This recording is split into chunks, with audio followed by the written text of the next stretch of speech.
To make espresso, you need an espresso machine, and while they come in a variety of shapes, sizes, and functionalities, the concept remains the same: brewing finely ground coffee by forcing hot water through the brew bed at high pressure.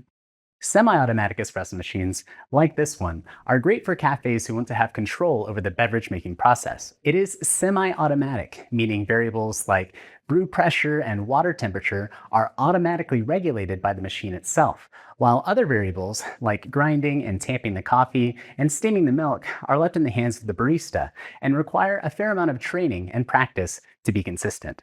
This machine has 3 group heads, or groups, each with independent brew buttons, allowing me to start and stop the espresso whenever I want.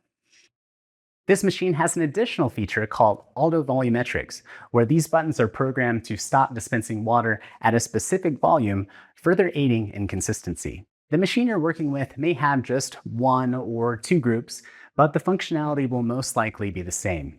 Machines with more groups typically have larger boilers and allow you to brew more than 1 espresso at a time for busier environments. But keep in mind, the group heads themselves are fed directly by boilers inside the machine, each kept at around 200 degrees, so be careful, they are hot to touch. Housed inside each group head is the portafilter. It can be removed with a simple pull to the left.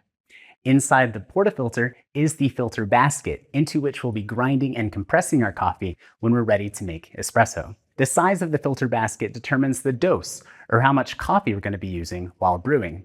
These baskets, which ship standard with this machine, are designed to hold 14 to 18 grams of coffee, which is the perfect amount for a double espresso.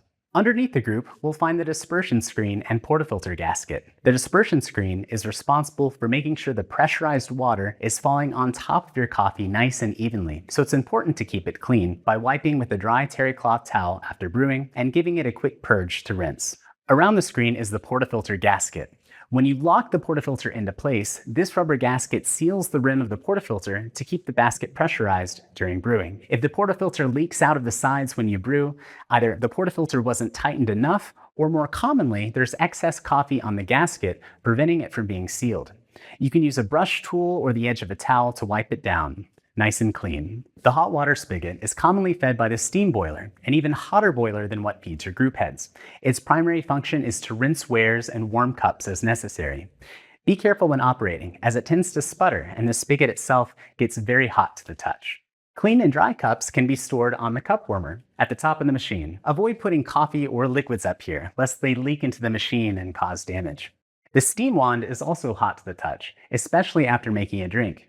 When maneuvering it, use the rubber grip to avoid burning your fingers. You may have a lever like this one or a knob to open and close the steam valve. When using the steam wand, it's very important to purge both before you steam to avoid getting water in your milk, and even more important to purge and wipe afterwards to get any milk trapped inside out. Wipe it with a towel and food-safe sanitizer solution after steaming. Underneath it all, we have the drip tray, which is removable for ease of cleaning. As a good rule of thumb, avoid pouring potentially hazardous foods like milk and syrups down the drip tray. Coffee and hot water are fine. When it comes to espresso, any old grinder won't do. You'll need one specially designed to provide the wide array of very fine particle sizes espresso needs to brew properly. Here I have the Mythos by Nova Simonelli and the Mini by Mazzer. While espresso grinders come in various shapes and sizes like these, they all have the same general parts and functions. Up top, we have the hopper for holding whole bean coffee. Underneath the hopper, we have the hopper gates or slide. On the Mythos, this door, when open, locks the hopper into place and allows the beans to flow through the throats onto the burrs here. If you need to remove the coffee inside the hopper, close the gate first. If your grinder has a screw or bolt that locks the hopper in place, like on the Mini, remove that next, then lift the hopper from the base. To dispense coffee on the Mythos, select which programmed amount you want, then press the portafilter into this switch here. On the Mini, hold the portafilter underneath the spout, then press either programmable button on the top. Use the grind adjustment to make the coffee finer or coarser as you need to achieve your target recipe. The Mythos has a knob beneath the panel, while the Mazzer has what we call a grind adjustment collar here. When changing the grind, it's important that you purge a shot while doing so. If you don't, the burrs could get jammed and stopped working. Purge one more time after a successful adjustment to flush out any of the old particle size from the chute. If you spill any coffee grounds, these trays are removable for ease of cleanup. We can adjust how much coffee is being dispensed from the menu panel. These grinders dispense coffee not by weight, but by time. Each one of these three buttons is individually programmable and can be adjusted by first selecting it, then pressing these two buttons to increase the time or decrease the time. On the Mazzer, hold down the menu button first, select which button you'd like to program, make the adjustment, then hold the menu down again.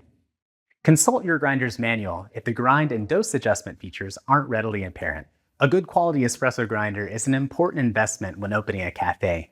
And while all of this equipment was built to withstand the busiest of cafe environments, it's important to treat them with care to prevent burns and other injuries to yourself and to ensure they continue to run at peak performance.